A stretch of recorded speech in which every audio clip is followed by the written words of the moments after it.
buli andaba je baleko amanya gange bampita Mikisimu Stefani nga ensonga endeese wano siri muntu aleta business yange moso bwekituuka ku family yange abangoberedde ebbanga ddene ku internet but I believe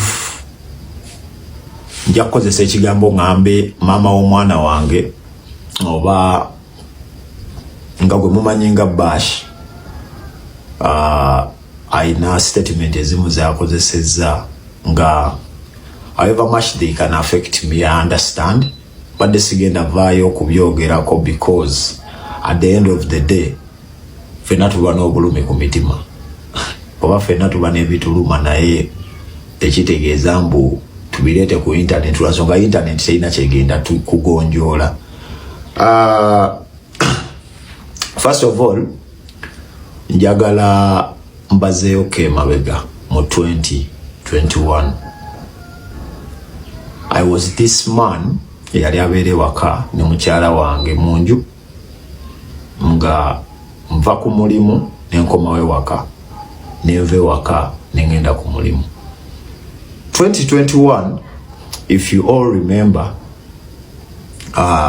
baata video ya Bash nga akisinga omusajja mu ndabirwamu and bali ku skies enagulu. Omwami oyo bamuyita Shafik Shoes. Ye video yasooka okuteebwa mwenna mujjukira by then Galaxy yasooka okuta video eyo. I think I paid each and every blogger aleme kwogera ku bintu ebyo but era nenvaayo nze kennyini neŋŋamba byadda because aba TikTok abaana bali batandise obyekukira bla and stuff. Video eyo ngenda kukkiriza njogera amazima mbu ye kanaaluzaala ya buli kimu oba y'ensonga lwaki tutuuse wano we tuli olwaleero. Era video eyo nze ng'omusajja eyalekanga mukazi wange ewuwe oba ewaka ngende njiye teyandeka kyekimu. But you also know that we got a misunderstanding. You had this man yali akuvuga n'omuyita, you packed your stuff, but that night in a heartbreak nganze we nali ndowooza kuba wandeka munju and I only had a single friend in this world, it was you. Wagenda ku skies omusajja n'akwebakako that all night enkeera n'okomawe wange ne tuddawo nga gwe atalina kyokoze. In that process when nalaba ebintu ebyo I came home. I think olunaku olwo nava ku office nenkomawe waka.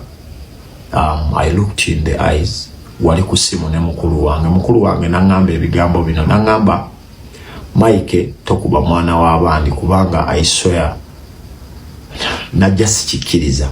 I didn't blame you so much because we had just met and we rushed stuff kuba Bash nakulabanga ennaku 2-3 week eddako ne twewasa. I understand you had men you were seeing and stuff but nze ng'omuntu I only had you. So nga wayisewo wiiki emu ebintu ebyo nga bitrendi nze there is this lady ankubira essimu yali lubuto mukazi wa Shafik aŋŋamba sebo gyebaleko mbadde nkusaba ogambe mukazi wo ave ku bba wange nina olubuto lwagala vaamu but because of your wife. Bash I came back home nenkubuuza are you still dating this gentleman? You told me no. This lady recorded you we mwali n'omusajja olunaku olulala we bakkubira essimu Bash nojja ku musajja oyo essimu. I think I was at work because okimanyi nakolanga kiro nga nkomawo kire waka. Nojja ku musajja oyo essimu n'ogamba mukazi we nyabo ono ojja mukubira essimu nga tali busy kati ali busy. You were busy making out with that man ng'obeera under my roof. You cheated first. Bash this lady nangamba agenda sasula amawulire biki ne mugamba I'm going to sort everything out. Maybe bawo ayagala omukazi ng'omukazi takola kino. Of course I had to cover you up. Omukyalo ono olubuto olwo lwavaamu oba lwali lugenda kuvaamu, one of the two, kubanga of course I was blinded by your love nga sisobola kusidinga with at any point era nga muddamu nga bwenjagala, but she was warning you about you nebyozomukola in a relationship ne bbaawe. But I was like, you're under my roof. But when you were moving out there with this man under my roof, and you used to make out with this man under my roof. To cut the story short, eyowala, muchala wange, buli we twatuuka mu mwezi ogw'omusanvu ne tuyomba wano banga. Sirabangako ku relationship omuntu nga bayombamu katono, omukazi n'asiba ebintu n'agenda. You're the first person in the past 4 years bash buli we tubadde tutuuka mu gw'omusanvu obadde onoba. The last time you left home, omusajja yakuwasa, omusajja oyo wa Germany, ayina abakazi babiri mu Uganda. How do I know? Omusajja oyo boda gaiwe gwakozesa gwe yatumanga ewuwo gye yali akuwasiriza, gwe yatumanga ew'omukazi omukulu n'omukazi omulala omuto ng'oli mukazi wa kusatu. So of course you know I loved you dearly. I believe you're the first person I've ever fallen for. Nengwa mu love. So Bash, I always cried for you. You have my recordings when I'm crying for you. I even made videos crying for you. You also know that. Not one, not two. Bash, this gentleman came back. Nakuwasa, he got your house. I remember, because I wanted you, I always followed you. You know everything. Because you were the internet woman, Chichentegeza. I could not let you go. Because every time I tried, abantu ku internet ngabagamba, omwala yakuzimba, omwala, and nze I was not so much into internet. Ochimanyi bulungi nze I could post on TikTok, I sleep, sisoma comment, nothing. And Bashi njukira nakubire simu nenkubuuza ondeseewoza omulenzi alinzeka ogenze n'omusajja alina abakazi babiri, waŋŋamba ekigambo kino ngenda kigumira ne maama wange yalina bbaawe nga alina abakazi bangi. That's what you told me. Nekugamba okay, but I could not let go. I remember I got depressed ne bantwala ne mu ddwaliro. My mom came mu ddwaliro because of you. Ngenda sala ebintu bino mangu yasigenda nnyo kugenda into details what kyewantuusaako, but all in all you should know you triggered me, and you remember what I told you when you gave birth. I'm revenging on you. You remember everything. Ekyo nakigamba, and don't you ever forget that. Bash, wasalawo komewe waka because maybe omusajja omusama yali azzeeyo, omusama omukuddayo I think nasala obuyambi because you're a user and you've been one always. Leave alone because you go sose ku internet nompayiriza okutte messages, whatever messages you have. Bash, aba bantu nabadetinga oba I was seeing them ngonviridde. Of course nze siri nkoko mbogenda va makaga nga however much I loved you. Yeah, I pursued girls. Njogera amazima. I tried out different relationships. But they could not work out because I felt like you're the only missing part in my life. Nkugamba amazima. So, when you were pregnant, ngoli wane waka, you know what we went through. It was hell on earth. Olubuto olwayagala ovaamu, and it costed me roughly 1.8 million okusiba akantu mu lubuto. And buli sawa we had to check in because you used to sport nga tuti omwana agenda vaamu, not once, not twice. Olubuto olwo lwonna paka kuzaala mwana oyo I believe lwamalako miliyoni eziwere 12 ku 10.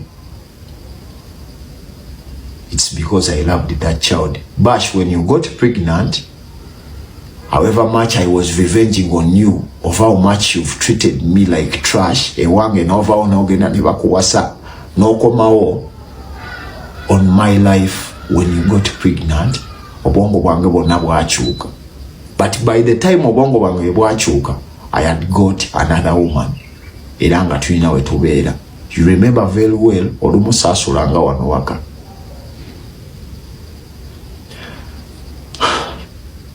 Time reached.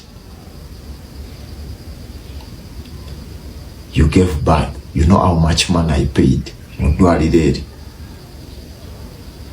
know very well how much money. How much was the bill? It was a lot of money. Mbose bintu bingi. Sigenda of course kwogera kubawo wa Sweden, no. Sigenda kwogera kuono gayi gobadde yagala otwalira omwana we Canada, ebyo nakambibuuke tebigasa. Bash, they sent you some messages. Mbonafunisa omuwala olubuto London when you were pregnant at home here. Nompozesa. Of course, as a man who was triggered, I accept nakudamu nga bwenjagala. Yeah. Era nembyegana. Not until the woman reached out to you nabigamba. Bash,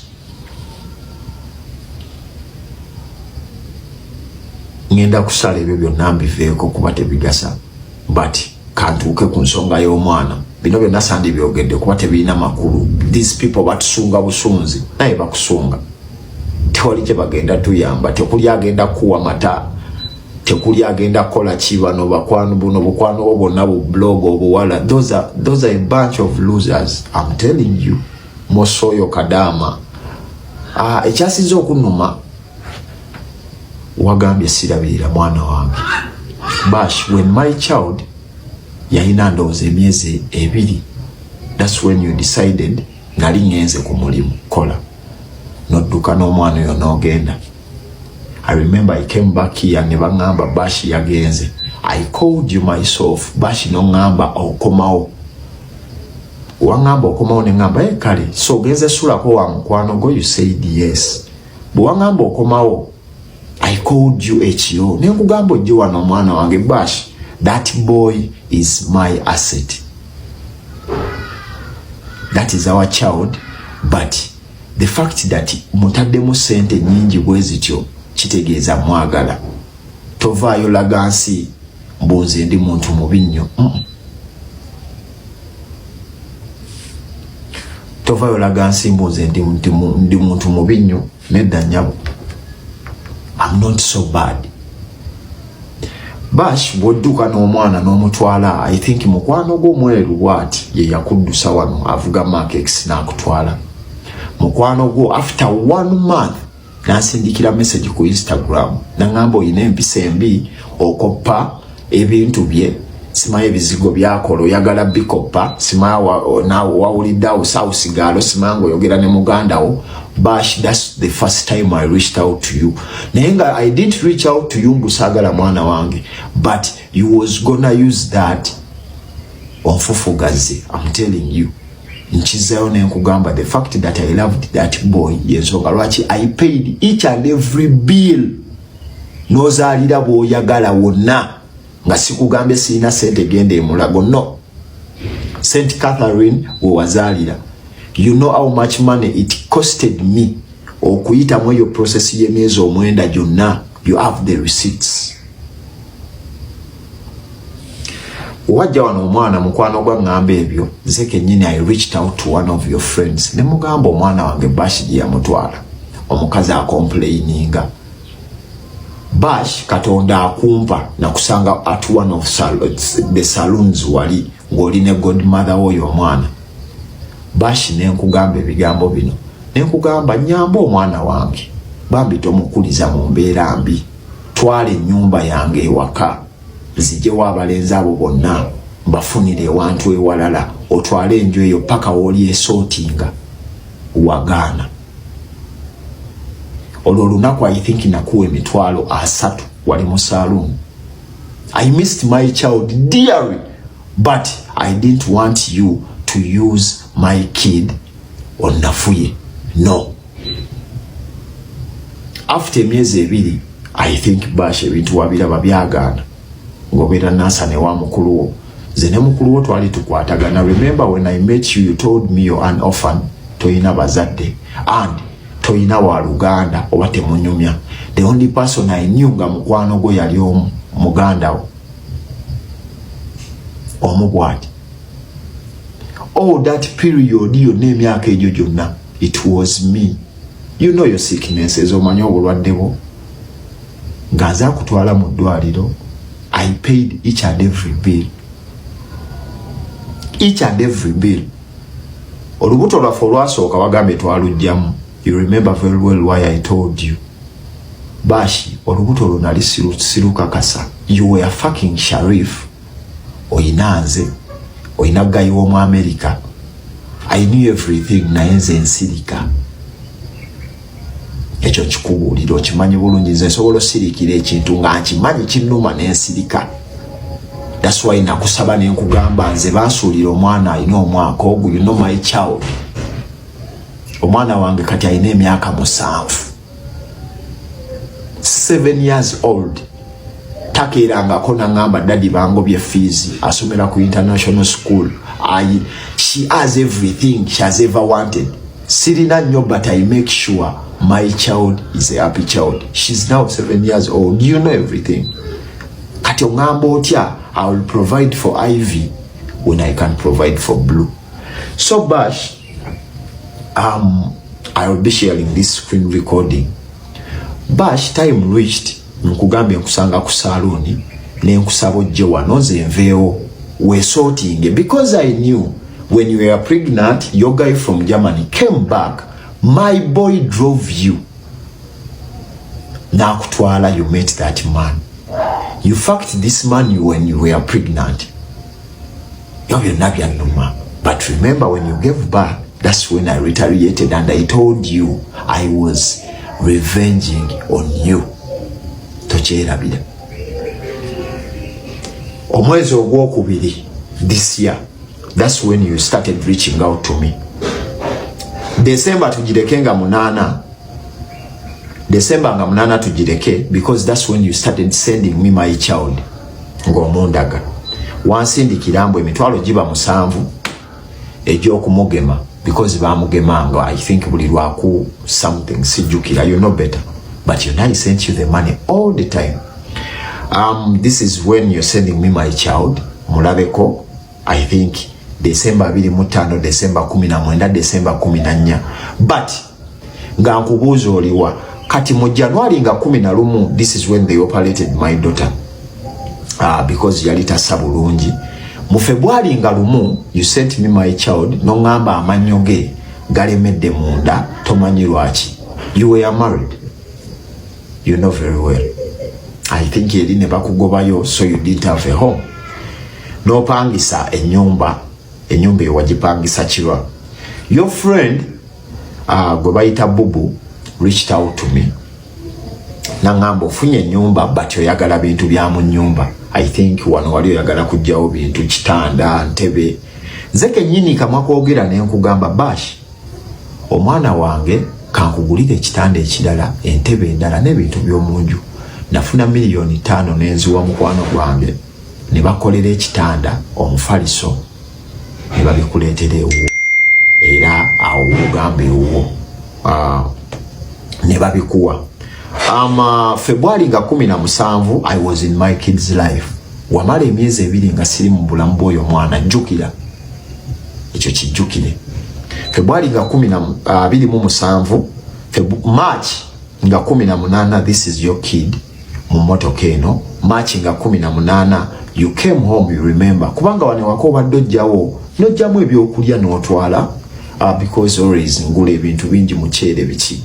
Ewakawe kibadde kiganyemu ewuwo, you always come here fridge nojjamu byojjamu ojjemu sausages biki n'obitwala mu mmere, yeah.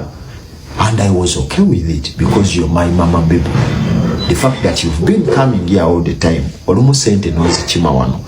So ngenda kuzanya this video wano wansindikire no message wabulona nsobedde ndaba tassa bulungi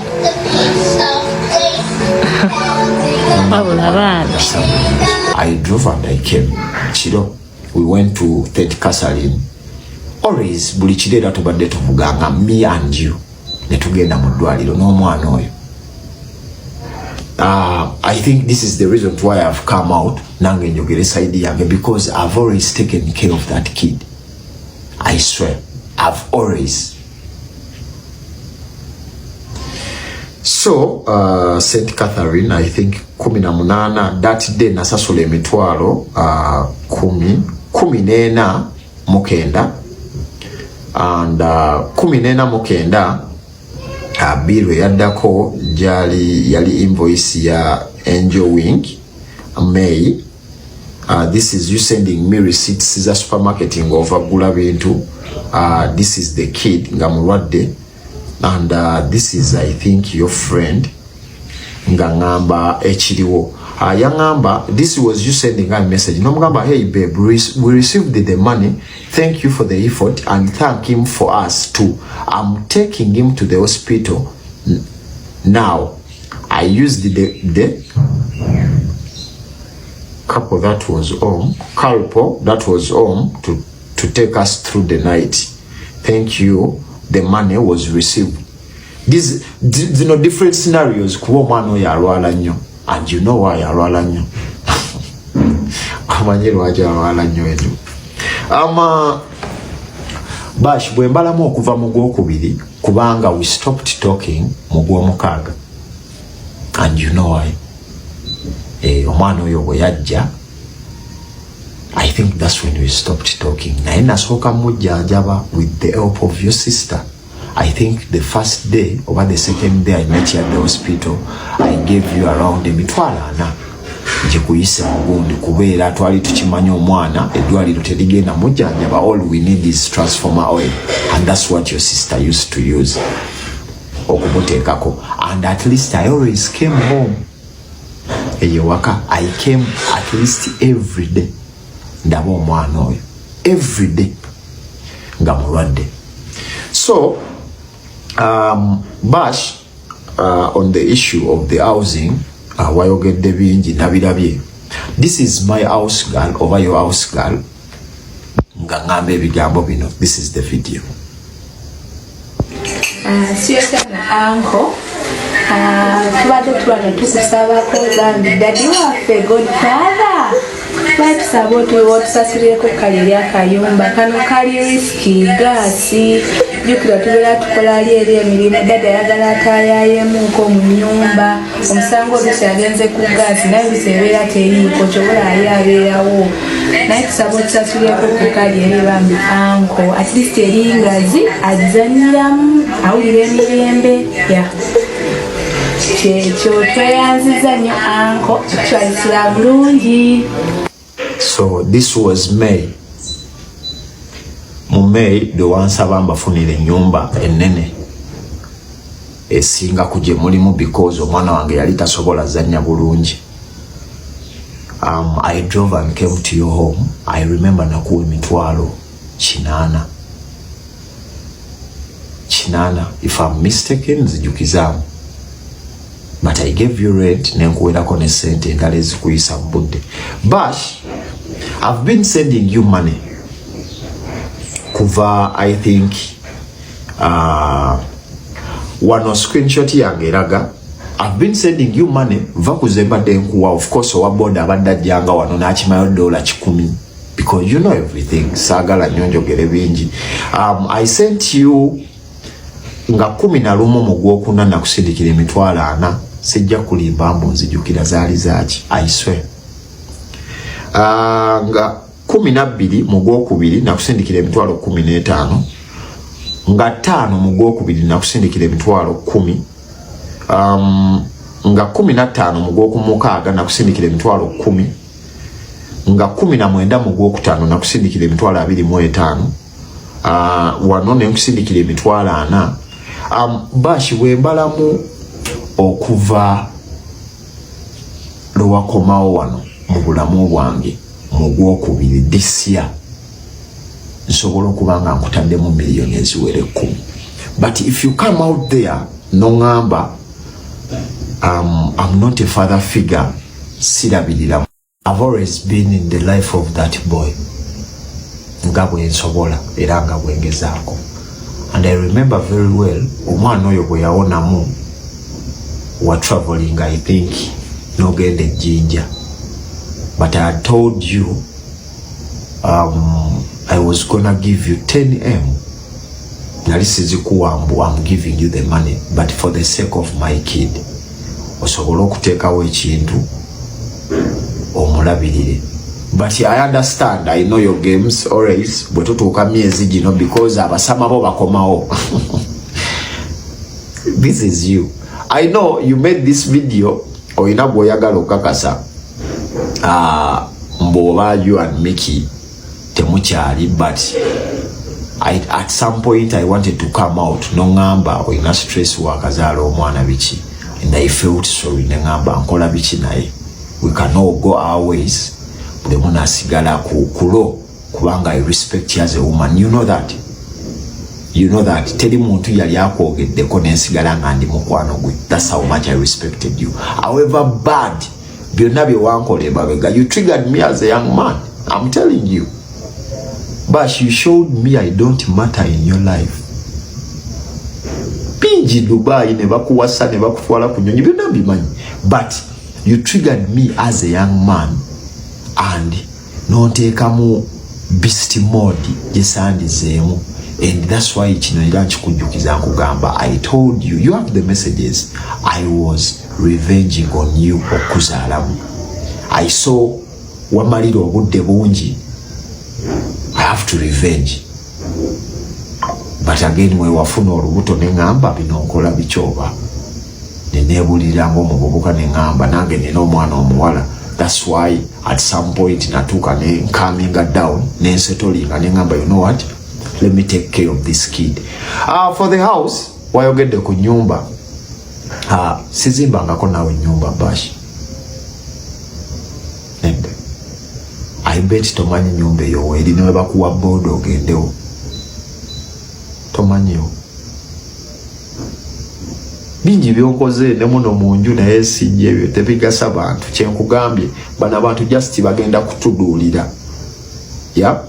And to my beloved son, I know genda kula bino jabiraba. But choino okumanya kiri ekintu kimu. Your father loved you. Your father has always been there for you. But your mom at some point hinders me to take care of you. But I've always reached out when I can. Screenshot izo ziraga wansaba sente z'okutwala okugema omwana n'engana. Bash. Ku sente ze nakakuwa ku mwana oyo. Kyogamba toyina mitwalo 7. I believe okimanyi bulungi omwana wange talinnya boda. I always sent you Uber money. Oba nenva wano nemba w'abaana emmotoka ne bakutwala bagema omwana oyo. You know very well. Nga ne wemba siri mu Kampala nkube simu ne nkubirayo one of my friends nampole emmotoka ne batwala omwana oyo nawe ne bamujjanjaba. That's how much I love that kid. So gwe oyina kyoyagala olage ensimbu Mickey yasinga obubi. I'm not so bad, at least you know. Siri mubi bwentyo. Ge mazima. So you wanted to cause a damage, like wayagadde, you wanted to damage me, which is okay. Ateze siri muntu wabino kubanga ebintu ebisinga nabidelete nga nze bino ebyokuuma lisiti sibimanyi, and that's you gwe byoyagala always.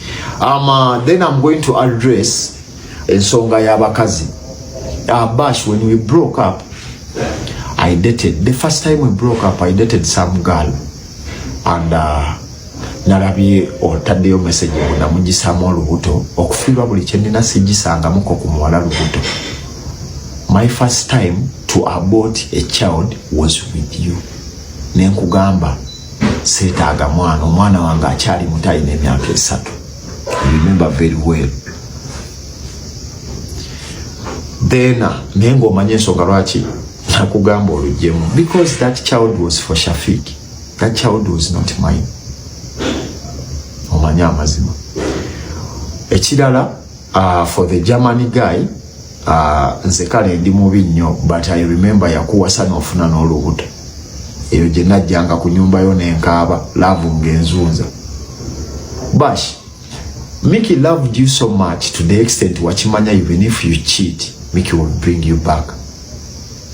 That was the only mistake I made. I understand I loved you, but I'm also a human being. I get fed up. But it was paining me. Okule kogende. I swear nga sina kye nkufunyemu kwe kufunamu omwana oyo. Era nakugamba at least nina kye nkufunyemu. So, to set the record straight, nalabye Jewton in this matter. Okufiirwa buli kye nina sigisangamu ko Jewton embuto. Era omwana oyo simwebakangako.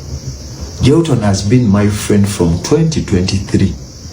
Olunaku lwe nali ne Jewton mu motoka twali tuva ku mupiira era namuleka eyo obacha mbeera kiba namuleka ku kidde ekyanja. I think yali agenda mbazaira baby ng'ayambadde omujoozi gwange, but remember omujoozi gwa TikTok FC ogwa Mickey gwe basinga oggula ku tiimu ne wobuuza coach. So for Jewton, I want to set the record straight. Bambi era bankubira I think ne bawe ne bavuga ne bajja ne wane waka. Omanyi kati gwe wakoze ekintu kye wakoze, but you don't know many people you've damaged. Bavuze ne bajja wano omusajja n'antunula maaso n'angamba muganda wange neebaka ne buli nnaku ngugumuka n'entuuza omukazi ono ne mubuuza bino ebigambo lwaki wajjamu embuto za Mickey. It has never happened. Sigisangamu ku Jewton embuto. Ekyokubiri, douche, you have a video of me seated in a home. But twali tulwana ebikonde, I think video endala nali mukutte mu kiwato. Twali tulwana ebikonde, you remember when nali nwana n'oyo muvubuka twakozesa ekigambo ne tugamba ngenda wasa ani oyo muwala douche. By then I think douche yali asula Kasangati Road kumpi ne wafu. And by then douche yali abeera nnyo n'ono muvubuka Raisin Kush. So in the process of yebikonde nga tubi promotinga, I went to douche's home nalinze Puma Saidi. Ne mugamba gwe lwaki tetukwatayo video epushinga event yaffe. Reason Kush nangamba etya. I think that's when we came up with that idea, and that video twagita naye teyakola teyatambula. Kati then ekya Jewton okubeera mu motoka yange, if I was hiding anything, kubanga nina omukazi, if I was hiding anything I would have not posted that girl in my car. But she's a friend. She's a friend. A friend I know the husband even. Or a boyfriend, whatever you might call it. Then a shadush, the other video you have, twali munju. You know, gwe ngo omuntu olabika olowooza mbu eno internet inache egenda okukola Mickey. Sandivuddeyo nakola eno video no, because teri agenda kunkuba. Teri. What pained me, nalabye on your video a comment omwana we yaze n'agamba bawo musiyazi. You've been with me for fucking 4 years. 4 years. You know how a hustler I am. Omanyi mpomerwa ntya sente gyentu yanidde. Omanyi ntya bwe saagala bintu byonna biri mu bawala kwetunda bogus.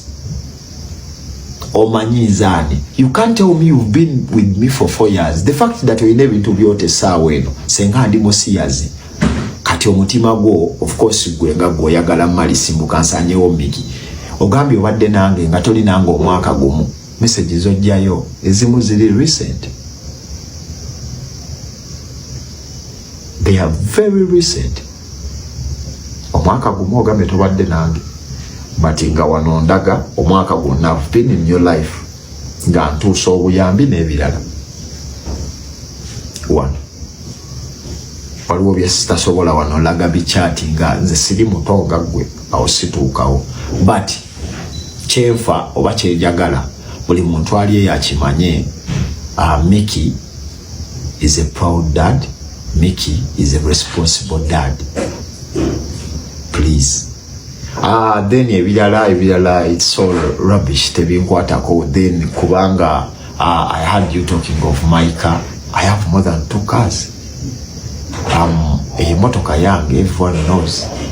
The fact that erike erinnya lyange, it shows you it's my car. Teri ayinza personalizing motoka nga teri mannya ge. Okitegeera? Ebyo tebirina nnyo mugaso gw'amaanyi gwe ngenda biteekako, because at the end of the day, that's my personal life. Okwongera kwekyo, I know I've disappointed a lot of people. Omuli bakyali bange, omuli bazadde bange. Kubanga waliwo engombe egamba mu Baganda, omuntu olina okubaako b'ofiirira oba olina abantu b'olina okuswalirako. Nze nina abazadde benswalirako. N'omuntu atalina baswalirako, they can do anything for fame, for likes, okusanyawo obulamu bw'abantu and other stuff. Naye nze nina benswalirako, so I've disappointed a lot of people with doing this.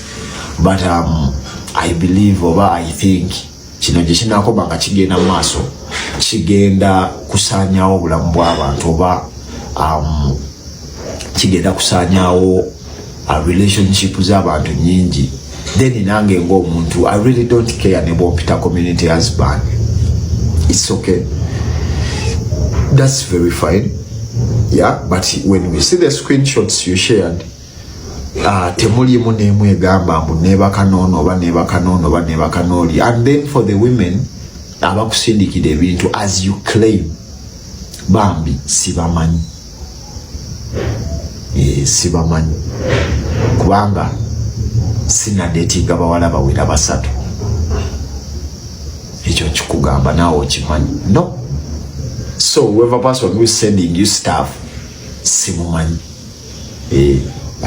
Kati gwe wakozeseza this naye nga byonna ebyo bye wapostinze, I don't care. Kubanga at the end of the day newenvaayo ani gwe ngendo kakasa mbu banaye wewetegereza eno screenshot ya 223. No one. Eno ya 224 nga atandika. No one. Ostegera. But I'm sorry to everyone. We know yampagira nga kudisappointiza okuddamu omukazi, and I'm very sorry to my little boy, because the fact that we had something we share, if at all that kid is mine, waba omwana oyo wange, I'm sorry. Then era waba wange ngenda kuddamu nkikugambe mu camera, you will look for me. Kubanga ogambye mbadde sikuwa buyambi, but we tubalabalamu here, I've invested more than 10 million mu myezi egyo emitono in that kid and you. Omwami wansonyiwe gw'olina owebwerwa, I'm so sorry sir, but I've also been investing some money in you. Okitegedde mukwano. So ansonyiwe, maybe you wanted to prove to him bu you have nothing to do with me, but I understand and I take it that whatever man I gave you, I gave it to you on behalf of my young man. So I'm so sorry to each and everyone I've disappointed. This is not me, but at least I believe the boy child side also must be heard. Si muntu kujja agambe I don't do this for my kid, but when at least I've been doing. So byebyo musibe bulungi, Katonda abaagala. And then sembyayo kano, buli muvubuka mwewale nnyo abakazi abaavu abatagala kukola.